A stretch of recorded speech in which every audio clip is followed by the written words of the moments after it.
শেখ হাসিনা, প্রধানমন্ত্রী শেখ হাসিনা, হ্যাঁ, বাংলাদেশের প্রধানমন্ত্রী শেখ হাসিনা পদত্যাগ করেছেন।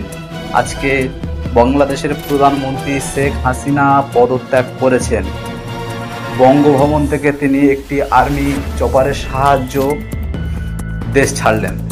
তার বোন শেখ রেহানাকে সঙ্গে নিয়ে তিনি দেশ ছাড়লেন। শোনা যায় যে সেনাবাহিনীর চাপে, সেনাপ্রধানের চাপে তিনি দেশ ছেড়েছেন। গত কয়েকদিন ধরে কোটা আন্দোলনকে কেন্দ্র করে বাংলাদেশের যে অগ্নিগর্ভ পরিস্থিতি সৃষ্টি হয়েছিল, তার ওই চূড়ান্ত ফল হচ্ছে শেখ হাসিনার পদত্যাগ। এখনও পর্যন্ত প্রায় 300 জন হতাহতের খবর পাওয়া যায়। শেষ পর্যন্ত তিনি দেশ ছাড়তে বাধ্য হলেন এবং বঙ্গভবনের সামনে সাধারণ শিক্ষার্থী ও মানুষদের বিজয় মিছিল দেখা যাচ্ছে। তারা খুবই আনন্দিত যে প্রধানমন্ত্রী শেখ হাসিনা দেশ ছেড়ে দিয়েছেন। এখন বাংলাদেশের দায়িত্বভার সামরিক শাসনও নিতে চায় কি, সেইটা বড় বিষয়, কারণ সাধারণ মানুষ সামরিক শাসন চায় না। দেখা যাক।